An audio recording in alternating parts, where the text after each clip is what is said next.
The massive alien ships appeared around Earth's orbital station like dark clouds before a storm. Ambassador Zethikar stood on the bridge of his flagship, watching the small blue planet through the viewing window. His 4 arms were crossed in what humans would recognize as annoyance, though they had no way of knowing this. Such a small world, he muttered to his aide. Hard to believe these creatures have caused so much trouble. The trouble had started 200 years ago, when humans first developed faster-than-light travel. The Galaxy Council had watched with mild interest as the young species took their first steps into space. Most new civilizations were cautious, taking centuries to establish even a few nearby colonies. Humans were different. They spread like wildfire across the galaxy, establishing colonies on 50 worlds in just 2 centuries. This rapid expansion worried the Council. For 3,000 years they had maintained perfect order across the galaxy. 12 ancient species ruled together, keeping newer civilizations under strict control. Every species that joined galactic society followed the same pattern. They were given a choice between peaceful submission or total destruction. None had ever chosen destruction. Sethikar's communicator buzzed. "Ambassador, the human orbital station is requesting permission to dock a shuttle with our ship." "Denied," Zethikar replied. "We are not here for pleasantries. Open a channel to their leadership." The main screen flickered to life, showing the interior of what appeared to be a government building on Earth's moon. A middle-aged human woman sat behind a simple desk, her hands folded calmly. She had short gray hair and wore a plain blue uniform. Most importantly, she was smiling. "Greetings," she said in accented but clear galactic standard language. "I am President Chen Wei of the United Earth Government. Welcome to human space. I hope your journey was comfortable." Zethikar blinked his large eyes in confusion. This was not the response he expected.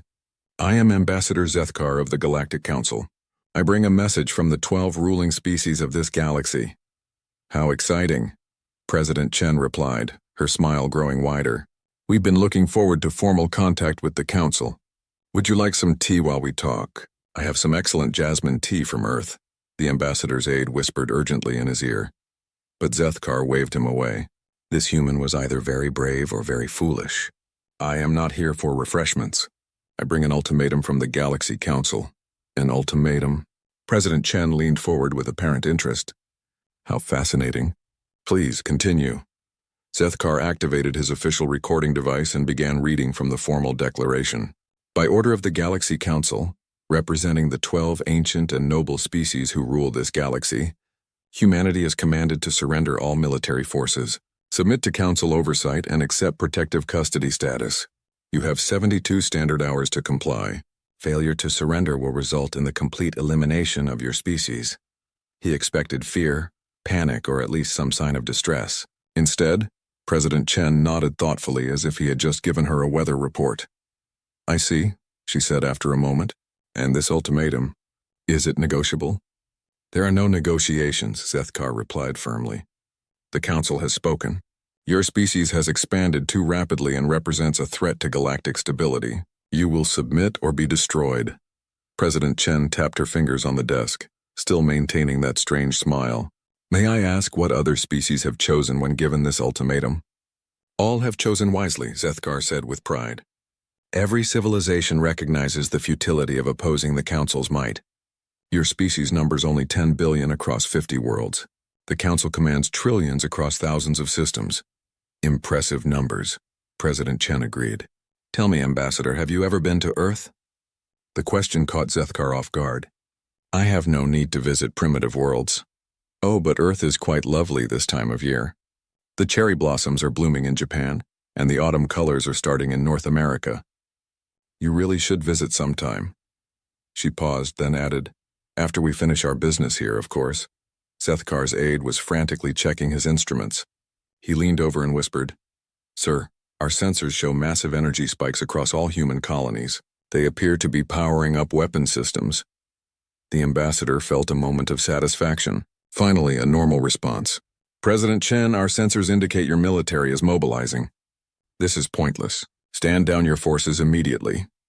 President Chen glanced at something off-screen, then looked back at the camera. "Oh, that. Yes, we're just running some routine drills. Nothing to worry about." Her smile never wavered.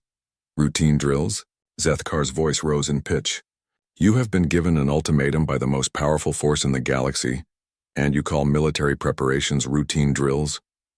Well, yes, President Chen said calmly. We believe in being prepared. It's a human trait, you might say. Always ready for unexpected situations. The ambassador studied her face carefully. In 3,000 years of council history, no species had ever responded to the ultimatum with such cheerfulness. Something was wrong here, but he could not identify what it was. You do understand the consequences of defiance? He asked slowly. Your entire species will be eliminated. Your colonies will be destroyed. Your homeworld will be reduced to ash. President Chen nodded seriously, though the smile remained. I understand perfectly, Ambassador, and I appreciate you taking the time to explain the situation so clearly. It's very thoughtful of you. Zethkar felt a growing sense of unease. This conversation was not following any pattern he recognized. Then you will surrender? Oh, we'll need to discuss it, of course, President Chen replied. 72 hours should be enough time for proper consideration. In the meantime, are you sure you won't reconsider that tea? I could have some sent up to your ship, along with some cookies. My grandmother's recipe. I do not drink tea, Zethkar said stiffly. Coffee then? Or perhaps something stronger? I understand the stress of official duties. President Chen's expression remained pleasant and concerned. You're welcome to send down a cultural exchange team. We'd be delighted to show your people around. Luna City has some wonderful museums. The ambassador closed the communication channel with more force than necessary. He turned to his aide, all four arms gesturing in agitation. In 3,000 years of council history, he said slowly, no species has ever invited us for tea after receiving an ultimatum of destruction. His aide checked the sensor readings again. Sir, the energy signatures from human space are unusual. Our analysts cannot identify the weapon types they're charging. It matters not, Zethkar declared. Position the fleet for demonstration bombardment. Once they see a few of their outer colonies reduced to space dust, they will reconsider their position. As the Council fleet moved into attack formation, President Chen Wei sat alone in her office on Luna, the smile finally fading from her face. She activated a secure communication channel. Admiral Okafor, are our people in position? A voice crackled back through the encrypted channel. All civilian populations have been evacuated to the deep space stations, Madam President. The volunteers are ready. And our special guests? The Council has no idea they're being watched by every intelligence service in the galaxy. The Hegemony, the Trade Federation, even the neutral worlds are monitoring this situation closely. President Chen's smile returned, though it was different now. Sharper. Excellent. Let's show the galaxy something new, something they've never seen before. She leaned back in her chair and activated the general broadcast system. Her message would reach every human colony, every ship, every station across 50 worlds. My fellow humans, she began. The Galaxy Council has given us 72 hours to surrender our freedom. I think you know what our answer will be. The 72 hours passed slowly for the Galaxy Council fleet. Ambassador Zethkar spent most of the time pacing his bridge, checking reports from his intelligence officers. Human space had gone strangely quiet. Ships still moved between colonies, but there was less traffic than before. Energy readings remained high, but the patterns were unlike any known weapon signatures. Perhaps they are evacuating their worlds, suggested his aide hopefully. No, Zethkar replied, studying the tactical displays. Evacuating 10 billion beings would require massive ship movements. This is something else. Other species across the galaxy were watching too. The news that someone had actually received the Council's ultimatum and not immediately surrendered spread quickly through unofficial channels. Trade Federation merchants whispered about it in spaceports. Hegemony intelligence officers filed urgent reports. Even the normally peaceful neutral worlds increased their monitoring of Council space. This had never happened before. In 3,000 years, every species had chosen submission over destruction. The pattern was always the same. Ultimatum delivered, token resistance offered, overwhelming force demonstrated, immediate surrender tendered, clean and efficient. When the deadline arrived, Zethkar opened communications to Luna City. President. Chen Wei appeared on screen again, sitting at the same desk, wearing the same blue uniform. Most unnervingly, she wore the same calm smile. "Good morning, Ambassador," she said cheerfully. "I hope you slept well. The view of Earth from your position must be quite lovely." "The time for pleasantries has ended," Zethkar declared. 72 hours have passed. What is humanity's answer to the Council's ultimatum? President Chen folded her hands on the desk and looked directly into the camera. "After careful consideration and extensive consultation with our people across 50 worlds, humanity's answer is this. Thank you for your generous offer, but we'll have to politely decline." The bridge of Zethkar's flagship fell completely silent. His aide dropped the datapad he was holding. Several junior officers stopped working to stare at the screen. "We're quite happy managing our own affairs," President Chen continued pleasantly. "However, we'd love to discuss a proper trade and cultural exchange agreement if you're interested. I still have that jasmine tea if you'd like to try it." Zethkar found his voice after several long moments. "You refuse?" "We prefer the term politely decline," President Chen corrected. "Refuse sounds so hostile, and we're not hostile people. We simply value our independence. Surely you can understand that." "You cannot be serious," Zethkar sputtered. "Do you not comprehend what you have done? No species in galactic history has ever refused the Council's ultimatum." "Really?"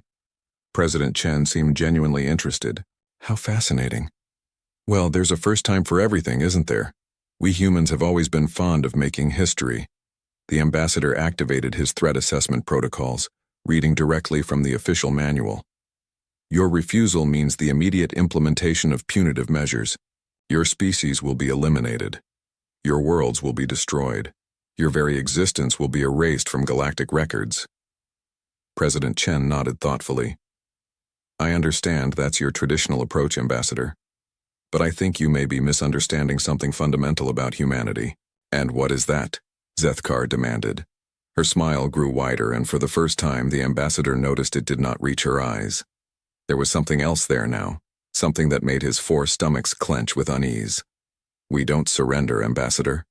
We adapt, we overcome, and we smile while doing it. Your move." The communication ended. Zethkar stared at the blank screen for a full minute before turning to his tactical officer. "Begin the demonstration bombardment. Target the mining colony on Kepler 442b. One orbital strike should be sufficient to encourage reason." The Council fleet moved into attack formation. 12 massive dreadnoughts, each carrying enough firepower to crack a planet's surface, aligned their weapons toward human space. Support. Ships took positions for the follow-up assault that would surely come after humanity saw their power and surrendered. But as they approached their target, something strange happened. The mining colony on Kepler 442b simply disappeared. "Sensor error," the tactical officer reported, frantically checking his instruments. The colony was there, now it shows empty space. "Impossible," Zethkar snapped. "Recheck your readings."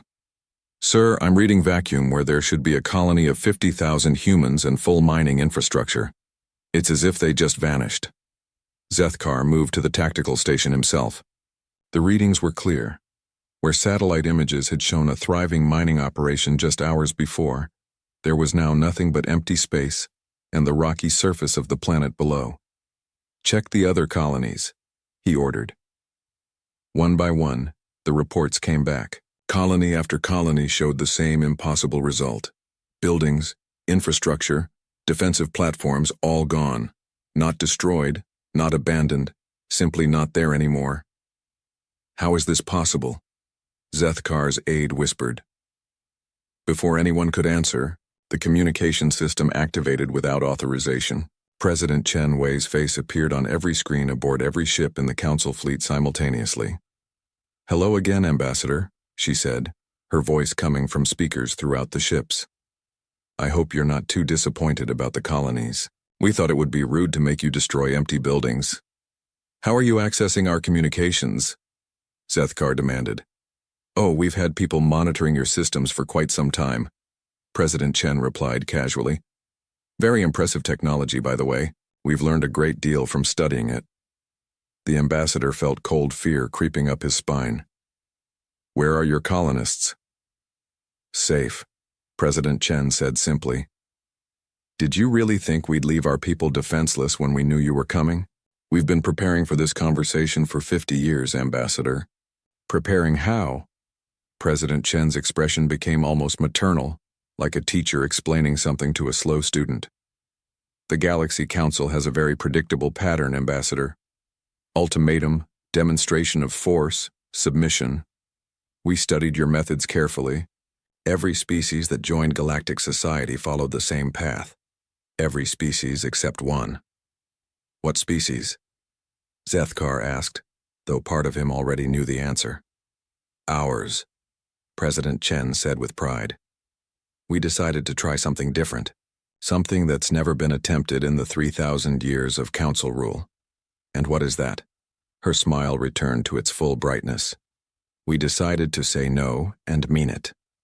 Alarm klaxons suddenly started wailing throughout the council fleet. The tactical officer shouted over the noise, "Sir, we're detecting massive energy signatures throughout the system. Unknown contacts appearing on all vectors." On the main screen, space began to shimmer and warp.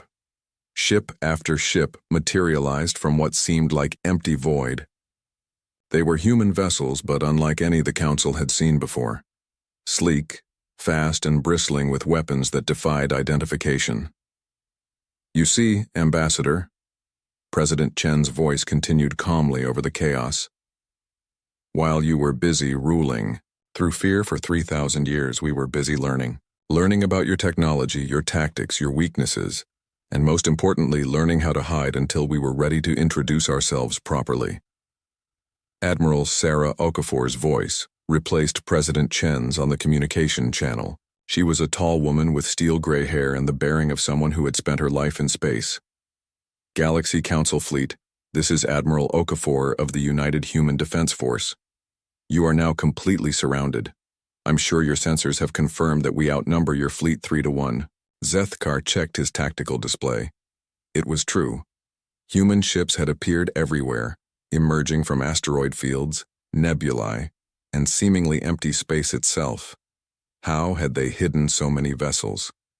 However, Admiral Okafor continued, "We're not here to start a war. We're here to finish one before it begins. Council ships, you are free to leave human space at any time. We will not fire unless fired upon." "This is impossible," Zethkar whispered. "How did they hide an entire fleet?" President Chen's face reappeared on screen. "Oh, that's not our fleet, Ambassador. That's just our local defense force. Our real fleet is elsewhere." "Where?" President Chen's smile became almost mischievous. "Let's just say they're making some new friends. The galaxy is full of species who've been waiting a very long time for someone to say no to the Council. Apparently, we're not the only ones who value independence." The communication ended, leaving the Council fleet surrounded by human ships and facing an impossible choice: retreat or fight a battle they couldn't win against an enemy they didn't understand. For the first time in 3,000 years, the Galaxy Council had encountered something they had never planned for: a species that refused to be afraid. Ambassador Zethkar had two choices: retreat in shame or fight an impossible battle. His pride as a council representative made the decision for him. "All ships attack formation," he ordered. "These primitives may have surprised us, but they cannot match 3,000 years of military superiority." The council fleet opened fire first. Massive energy beams lanced through space toward the human ships. Zethkar expected to see the crude human vessels torn apart by weapons that had conquered hundreds of worlds. Instead, he watched in amazement as the human ships simply weren't there anymore. They moved like water, flowing around the energy beams with impossible grace. Some seemed to flicker in and out of existence, appearing and disappearing faster than his targeting systems could track. "How are they moving like that?" his tactical officer shouted over the sound of weapons fire. Before anyone could answer, the human ships began their counterattack. But it wasn't like any military engagement Zethkar had ever seen. The humans didn't try to destroy the council ships. They disabled them. Precise strikes took out weapon systems, engines, and communications, leaving the ships helpless but intact.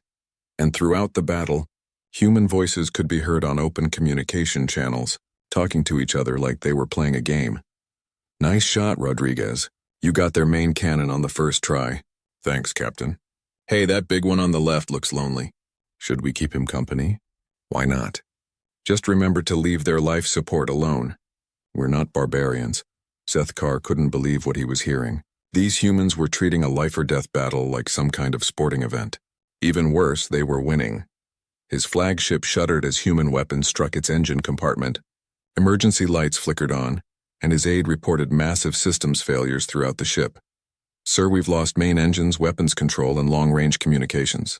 But life support and emergency systems are untouched. How is that possible? Zethkar demanded. Our ships are protected by energy shields that have never been penetrated. A new voice answered him. A human voice coming from his own ship's internal communication system. Hello there. Sorry about the rough handling, but you did shoot first. Zethkar spun around looking for the source of the voice. How are you aboard my ship? Oh, we're not aboard your ship, the cheerful human voice replied. We're just borrowing your communication system. Hope you don't mind.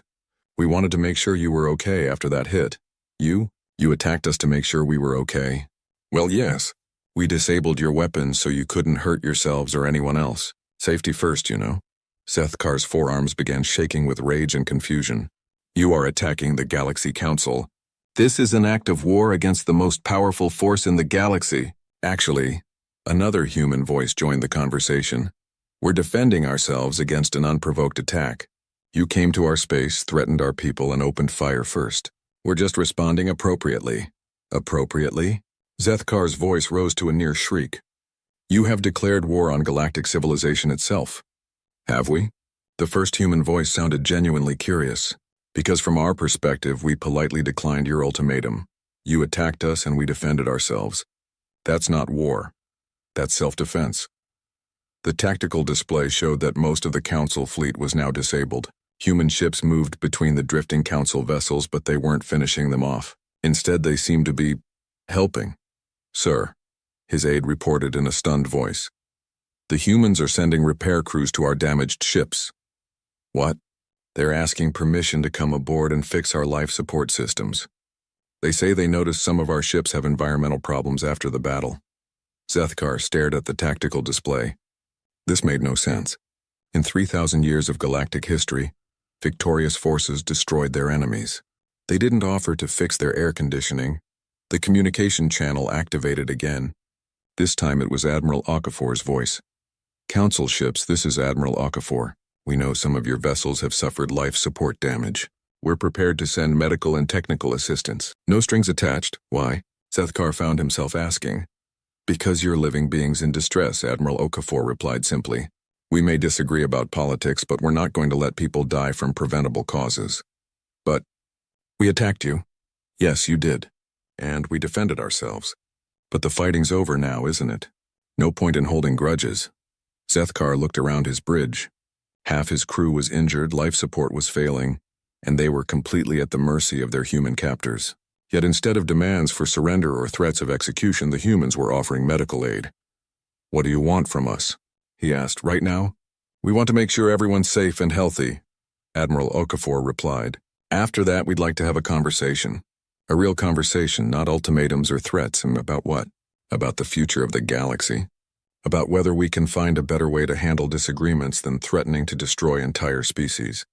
As if to emphasize the point, a human shuttle appeared on Zethkar's viewscreen, approaching his flagship. The pilot's voice came through the communication system. Council ship, this is Medical Transport 7.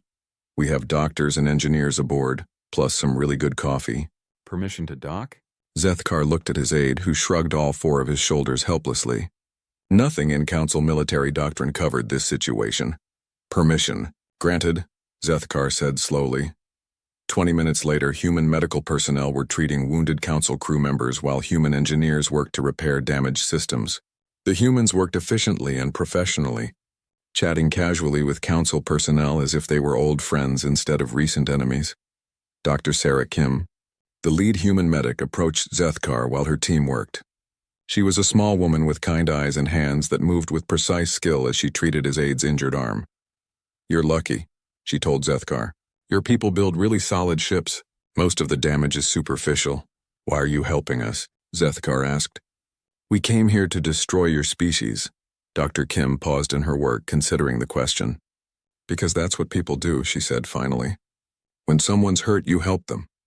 When someone's in trouble, you offer assistance. It doesn't matter who they are or what they've done. But we're enemies, are we? Dr. Kim asked.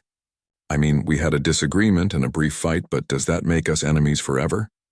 Can't people change their minds? Zethkar watched as a human engineer showed one of his technical officers how to repair a damaged console. The human was patient and thorough, treating the council engineer like a valued student rather than a defeated enemy. Your species is very strange, Zethkar observed. Dr. Kim smiled. We get that a lot. Most species find us confusing at first. How do you fight a war while treating your enemies like friends? Simple, Dr. Kim replied as she finished bandaging his aide's arm. We don't see you as enemies. We see you as people who made some bad decisions. People can always make better decisions tomorrow. A new alarm sounded on the bridge, but it wasn't a danger signal. It was an incoming priority message from Council Space. Admiral Okafor's voice came through the ship's communication system. Ambassador Zethkar, you're receiving an urgent message from the Galaxy Council homeworld. It seems they want to talk to you. The main screen activated, showing the council chamber on the distant homeworld. All 12 ruling species were present, and they looked deeply concerned. High Counselor Vexthul, eldest member of the council, spoke first. Ambassador, report your situation immediately. Zethkar looked around his bridge, where humans and council crew worked side by side to repair battle damage. He thought about Dr. Kim's question about enemies and friends. He considered the human engineer who was patiently teaching council personnel about their own systems. High Counselor, he said slowly, I believe we need to reconsider our approach to this situation. What do you mean? I mean, sir, that we may have encountered something completely outside our experience. A species that fights wars differently than anyone else in the galaxy. Explain. Zethkar gestured around his bridge. They defeated us completely, then immediately began providing medical aid and technical assistance. They treat warfare like a temporary disagreement between friends. That's impossible. With respect, High Counselor, I'm looking at the impossible right now. We attacked them with overwhelming force, and they responded with overwhelming kindness. I'm not sure our traditional methods will work against people who consider their enemies to be potential friends. The council members looked at each other in confusion. In 3,000 years of rule, they had never encountered a species that responded to military defeat with medical assistance. What do they want? High Counselor Vexthul asked. Zethkar looked at Dr. Kim, who was now teaching his medical officer about human treatment techniques. I believe, sir, that they want to talk. While the Galaxy Council tried to understand what had happened to their fleet, the rest of the galaxy was watching in amazement. News of humanity's victory spread through every trade route, every diplomatic channel, every smuggler's cantina from the core worlds to the outer rim. For the first time in 3,000 years, someone had said no to the Galaxy Council and made it stick. The hegemony's intelligence chief, a serpentine being named Salith, watched the reports with growing excitement. Contact our agents in human space immediately, she ordered her subordinates. I want to know everything about these humans. Their technology, their military capabilities, their intentions. In the Trade Federation's headquarters, Chairman Korvik paced his office with uncharacteristic energy. If the humans can stand against the Council, he muttered to his advisors, perhaps it's time to reconsider our own relationship with those tyrants. Even the peaceful neutral worlds began emergency sessions.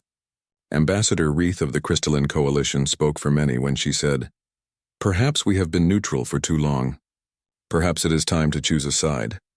But the most dramatic reaction came from an unexpected source, the Council's own member species. On the industrial world of Keth Prime, workers in the vast manufacturing plants began talking in hushed voices about the humans who fought back. On the agricultural colonies of the Verdant Union, farmers wondered aloud why they had to send most of their crops to Council worlds, while their own people sometimes went hungry. Dr. Zellan, a scientist on the Council world of Nexus Station, sat in her laboratory, reading smuggled reports about human technology. What she saw there changed everything she thought she knew about progress and innovation. Look at this, she told her research partner, showing him data about human ship designs. They've developed faster-than-light drives that are 30% more efficient than ours. But they've only been spacefaring for 2 centuries. Her partner, Dr. Morvek, examined the data carefully. How is that possible?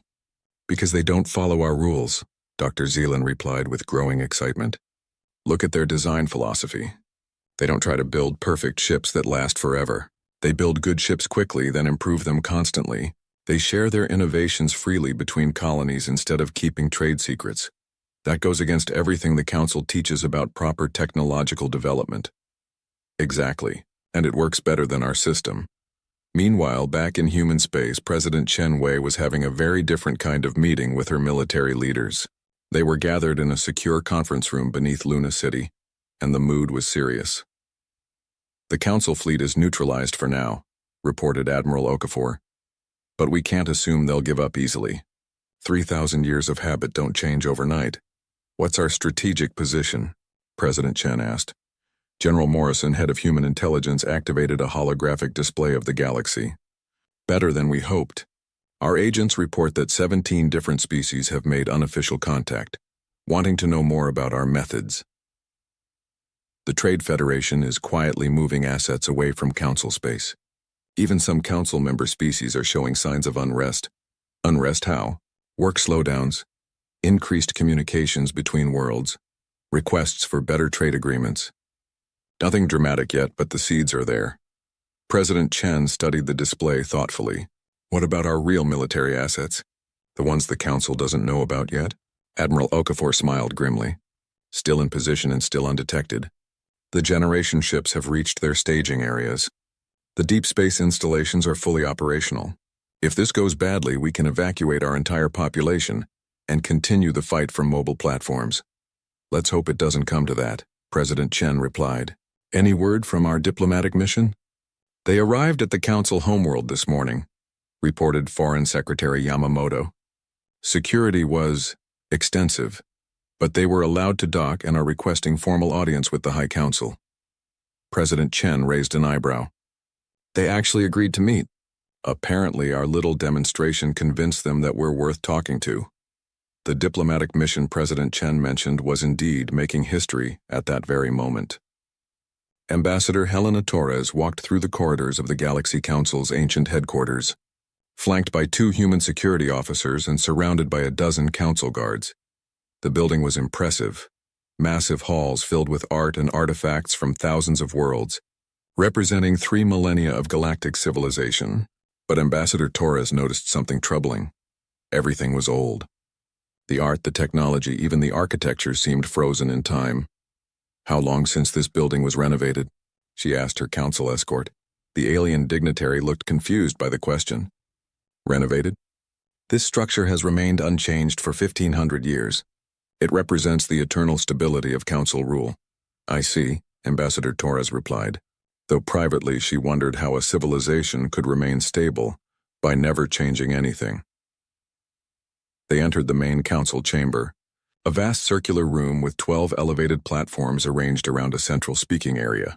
Representatives of each ruling species sat on their platforms, looking down at the small human delegation with expressions ranging from curiosity to barely concealed hostility. High Counselor Vexthul, an ancient being whose species had been spacefaring longer than humans had existed, spoke first. Ambassador Torres of Earth, you stand before the Galaxy Council as a representative of a species that has committed unprecedented acts of aggression against galactic authority. Ambassador Torres smiled politely. With respect, High Counselor, we defended ourselves against an unprovoked attack after politely declining your ultimatum. If that's aggression, then every species in the galaxy that locks their doors at night is guilty of the same crime. Murmurs rippled through the chamber. No one had ever spoken to the Council with such casual dismissal of their authority. Counselor Kethvar of the Industrial Union leaned forward aggressively. You destroyed a Council fleet. Actually, Ambassador Torres replied cheerfully, we disabled a Council fleet, then provided medical aid and technical assistance to their crews. Your own reports confirm that Council casualties were minimal, and most of those were from accidents during the battle, not deliberate targeting. You refused our lawful command to surrender, declared Counselor Yix of the Agricultural Worlds. True, Ambassador Torres agreed. We did refuse. Just like you would refuse if someone came to your homeworld and demanded you give up your independence. Surely you can understand that. High Counselor Vexthul raised one clawed hand for silence. What do you want, human? Why have you come here? Ambassador Torres activated a portable holographic projector, filling the center of the chamber with images and data. We want to show you something, High Counselors. Something your own people have been documenting for years, but perhaps haven't shared with you.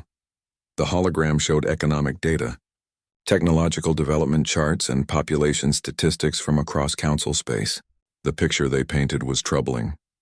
For the past 1,000 years, Ambassador Torres explained, technological advancement in Council space has slowed to nearly zero. Economic growth has stagnated. Even population growth has declined on most worlds. Our civilization is stable, Counselor Vexthul replied stiffly. Your civilization is dying, Ambassador Torres said gently, not from war or disease, but from lack of growth, lack of change, lack of hope for something better. She changed the holographic display to show human space over the past 2 centuries. Compare that to human development. Yes, we've expanded rapidly, but look at what we've built. New technologies, new art forms, new ways of organizing society. We've made mistakes, learned from them, and tried again. That's what living civilizations do. Counselor Morthek of the Scientific Alliance studied the data carefully. These advancement rates? They're impossible. No species develops this quickly. No species under Council rule develops this quickly, Ambassador Torres corrected, because Council rule discourages the kind of risk-taking and innovation that drives real progress.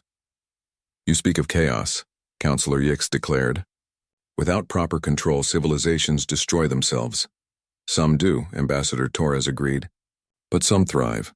The question is, do you want to guarantee slow death through stagnation or risk vibrant life through change?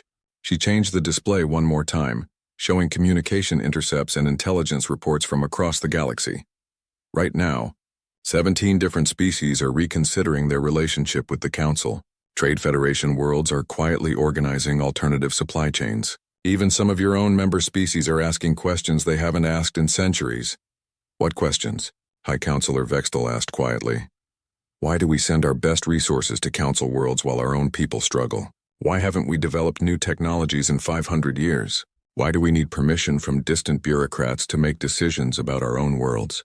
The chamber fell silent. These were dangerous questions, the kind that could topple governments and reshape civilizations. What do you propose? Counselor Vexthul finally asked. Ambassador Torres smiled, and for the first time since entering the chamber, it was completely genuine. We propose something that's never been tried in galactic history, she said. We propose that you stop being rulers and start being partners. The Council chamber remained silent for nearly a full minute after Ambassador Torres spoke. 12 species that had ruled the galaxy for 3,000 years tried to process a concept they had never seriously considered. Partnership instead of dominance. High Counselor Vexthul was the first to find his voice. Partnership. You speak of treating subject species as equals? Not subject species, Ambassador Torres corrected gently. Partner species. Independent civilizations working together by choice, not by force. Counselor Kethvar slammed one metallic appendage against his platform. Impossible. Without central authority, the galaxy would collapse into chaos and war. Would it? Ambassador Torres asked. She activated her holographic projector again, showing a new set of data. These are crime statistics, productivity reports, and innovation indices from human space over the past 50 years. Compare them to similar data from Council space. The numbers told a clear story. Human colonies had lower crime rates, higher productivity, and significantly more technological advancement than comparable Council worlds. How? Asked Counselor Morthek, leaning forward to study the data more carefully. Because when people have a stake in their own success, Ambassador Torres explained, they work harder to achieve it. When they know their innovations won't be seized by distant rulers, they innovate more freely. When they feel safe and valued, they cooperate more readily with their neighbors. She changed the display to show human governmental structures. We don't have one central authority making all decisions. Each colony has significant self-governance, but we coordinate on issues that affect multiple worlds. We share resources freely, but no one is forced to give up what they need for their own people. This system would never work on a galactic scale, declared Counselor Yix. Too many species, too many conflicting interests. Maybe not, Ambassador Torres agreed, but shouldn't we at least try? What's the worst that could happen? Things get better? Counselor Zethlan of the military caste spoke for the first time. You assume all species are capable of such cooperation. Some are naturally aggressive, others are isolationist. Some value honor above all else, others prize only profit. And those differences are strengths, not weaknesses, Ambassador Torres replied enthusiastically. Aggressive species make excellent explorers and defenders. Isolationist species often develop unique technologies that benefit everyone. Honor-focused cultures provide moral leadership, while profit-minded species drive economic innovation. She gestured to the council members around her. Look at yourselves. 12 different species with 12 different strengths, all working together. You've already proven that cooperation across species lines is possible. We work together because we rule together, High Counselor Vexthul pointed out. Without our authority to enforce cooperation, lesser species would fight among themselves. Would they? Ambassador Torres asked. Or do they fight because they're forced to compete for your approval and resources? She activated a new display showing communication intercepts from across the galaxy. Right now, the Trade Federation is negotiating directly with the hegemony about mineral rights. The neutral worlds are coordinating with the Agricultural Union about food distribution. Even some of your own member species are talking to each other about mutual aid agreements. These are treasonous activities. Counselor Kethavar growled. These are natural activities, Ambassador Torres corrected. Species helping each other solve problems without waiting for permission from distant authorities. It's happening because we proved that the Council isn't invincible, and suddenly everyone realizes they have options. High Counselor Vexthul studied the data for several long minutes. When he finally spoke, his voice was quieter than before. What exactly are you proposing, human? Ambassador Torres took a deep breath. This was the moment everything hinged on. We propose dissolving the Galaxy Council as it currently exists and replacing it with the Galactic Cooperative. No more subjects and rulers. No more ultimatums and forced compliance. Instead, voluntary membership in a mutual aid organization. Impossible, several counselors said simultaneously. Is it? Ambassador Torres asked. Let me tell you what we're really offering here. The holographic display changed to show economic projections and technological development scenarios. Under the current system, the galaxy's total economic output has been essentially flat for 800 years. Technological advancement has slowed to a crawl. Even population growth is declining. The projections showed what could happen under a cooperative system: exponential economic growth, rapid technological advancement, and expanding exploration of new regions of space. This assumes perfect cooperation, Counselor Morthek observed. What happens when species disagree? The same thing that happens when people disagree, Ambassador Torres replied. You talk about it. You negotiate. You find compromise solutions, or you agree to disagree while still working together on areas of common interest. And if talking fails, then you try harder to understand each other's perspectives. You bring in mediators. You look for creative solutions that benefit everyone. And if violence breaks out, Ambassador Torres smiled grimly, then the other members of the cooperative work together to stop it, not to crush and dominate, but to restore peace and address the underlying problems that led to conflict. Counselor Zethlan leaned forward. You speak of noble ideals, but what assurance do we have that this cooperative wouldn't become just another form of human dominance? Because we don't want to rule anyone, Ambassador Torres replied simply. We've seen what 3,000 years of galactic rule has accomplished: stagnation, fear, and slow decline. We want to see what 3,000 years of galactic cooperation might accomplish instead. She changed the display one final time, showing humanity's true assets for the first time: massive generation ships, hidden colonies, and military capabilities far beyond what they had shown in the recent battle. We could have used these forces to conquer you, she said quietly. We have the military capability to overthrow the Council and impose our own rule. Instead, we're here talking to you about partnership. The Council members stared at the display in shock. The human military capabilities shown there were staggering, enough to challenge the entire galaxy if they chose to. Why? High Counselor Vexthul asked. Why offer cooperation when you could simply take control? Because ruling by force is what you've been doing for 3,000 years, and look how well that's worked out, Ambassador Torres replied. We'd rather build something new than just replace one form of tyranny with another. High Counselor Vexthul conferred quietly with the other council members for several minutes. When he turned back to Ambassador Torres, his expression was thoughtful. If we were to consider this proposal, he said carefully, what would become of the current council members? What role would we play in this cooperative? The same role as everyone else, Ambassador Torres replied. Equal partners in building a better galaxy. Your experience and knowledge would be invaluable in helping establish the new system. And our authority would come from your wisdom and expertise, not from your ability to threaten destruction. Counselor Yix spoke up. What about species that refuse to join this cooperative? Then they don't join, Ambassador Torres said with a shrug. No ultimatums, no forced participation. If they want to isolate themselves, that's their choice. If they want to maintain their current relationships with council worlds, that's between them and those worlds. This is madness, Counselor Kethvar declared. A galaxy without central authority would be chaos. Maybe, Ambassador Torres agreed. Or maybe it would be freedom. Won't we only know if we try? She deactivated the holographic projector and looked around the chamber at each council member in turn. 3 months ago, you ordered humanity to surrender. We refused with a smile because we believe the galaxy can be better than it is. We still believe that. The question is, do you? High Counselor Vexthul closed his ancient eyes and sat in silence for a long moment. When he opened them again, there was something different there. Something that hadn't been present in 3,000 years of council rule. Hope. Ambassador Torres, he said slowly, we would like to hear more about this galactic cooperative.